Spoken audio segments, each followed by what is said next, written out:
Hello Eden Gems families. நீங்கள் foreign போகணும், passport வேணும், விசா வேணும்னு கவலைப்படுறீங்களா? இனி அந்த கவலை உங்களுக்கு வேணாம். நம்ம இந்தியன்ஸுக்கு பாஸ்போர்ட் இல்லாமலே, விசா இல்லாமலே என்ட்ரி தர 5 கண்ட்ரியை பற்றி தான் நம்ம இந்த வீடியோவில் பார்க்க போகிறோம். ஸோ வீடியோ ஸ்கிப் பண்ணாமல் பாருங்கள். இதில் பலருக்கும் தெரியாத ஒரு இடன் ஜெம்ஸ் நாடு இருக்குது.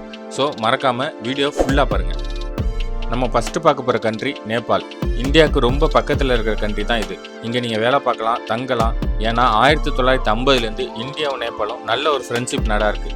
அதனாலே நீங்கள் இங்கே போகிறதுக்கு பாஸ்போர்ட் தேவையில்லை. உங்களுடைய டிரைவிங் லைசன்ஸ் இல்லைனா ஒரு ஓட்டர் ஐடி இருந்தாலே போதும். அந்த இமயமலையோட அழகையும் காத்மாண்டோட கலாச்சாரத்தையும் ரசிக்க இது ஒரு சூப்பர் சாய்ஸ். அடுத்ததான் நம்ம பார்க்க போகிற கண்ட்ரி உலகத்திலேயே மகிழ்ச்சியான நாடுன்னு சொல்லப்படுற பூட்டான். இயற்கையை ரசிக்கிறவங்களுக்கு இது ஒரு சொர்க்கம்னே சொல்லலாம். இங்கேயும் இந்தியர்களுக்கு ஓட்டர் ஐடி வச்சே தாராளமாக உள்ளே போகலாம். ஆனால் அங்கே போகிறதுக்கு முன்னாடி ஒரு என்ட்ரி பெர்மிட் மட்டும் வாங்கணும். அதுவும் ரொம்ப ஈஸி. இந்தியன்ஸுக்கு இங்கே போகிறதுக்கு விசா தேவையில்லை. அதுவே ஃபாரினர்ஸ் போகணும்னா ஒரு நாளைக்கு $250 பே பண்ணணும். இந்தியன்ஸுக்கு ஃப்ரீயாக இருக்கிறதுனால இந்த கண்ட்ரிக்கு நீங்கள் ஒரு விசிட் பண்ணி பார்க்கலாம். நெக்ஸ்ட்டு நம்ம பார்க்க போகிற கண்ட்ரி ஏசியன் கண்ட்ரி இல்லைனாலும் இந்தியன்ஸுக்கு இங்கே விசா ஃப்ரீ. இங்கே உங்களுக்கு எக்ஸ்பென்ஸும் அதிகம் ஆகாது. ஏன்னா இந்தியன் கரன்சியும் ஹைட்டி கரன்சியும் பெரிய டிஃப்ரெண்ட் இருக்காது, சேமாக தான் இருக்கும். இது ஒரு கரேபியன் தீவு.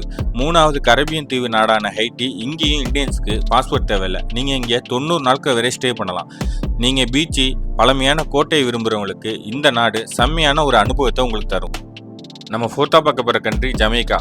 இதுவும் ஒரு கரேபியன் தீவு தான். கரேபியன் கடலோட நீல நிற அழகையும் அங்கே இருக்கிற கலாச்சாரத்தையும் ரசிக்க இது ஒரு பெஸ்ட் சாய்ஸாக இருக்கும். இங்கேயும் இந்தியன்ஸுக்கு விசா இல்லாமல் 90 நாட்கள் வரை தங்கி என்ஜாய் பண்ணலாம். அது மட்டும் இல்லாமல் நம்ம உசேன் போல்ட் வாழ்ந்த நாடும் இதுதாங்க. கடைசியாக நம்ம பார்க்க போகிற கண்ட்ரி பலரும் கனவு தேசமாக இருக்கிற மொரிஷியஸ். இந்திய வம்சாவளியினர் அதிகமாக வாழ்கிறதுனால இந்த நாட்டுக்கு நீங்கள் போகிறதுக்கு பாஸ்போர்ட் தேவையில்லை. என்ன இடன் ஜெம்ஸ் ஃபேமிலிஸ், இந்த 5 நாட்டில் உங்களுக்கு எந்த நாடு பிடிச்ச நாடு, எங்கே முதல்ல போகிறீங்கன்னு கமெண்டில் சொல்லுங்கள். இது போல் ஹிடன் ஜெம்ஸ் பற்றி வீடியோ போடுறேன். நம்ம சேனலை சப்ஸ்கிரைப் பண்ணுங்கள், ஃபாலோ பண்ணுங்கள். அண்ட் அடுத்த வீடியோவில் சந்திப்போம்.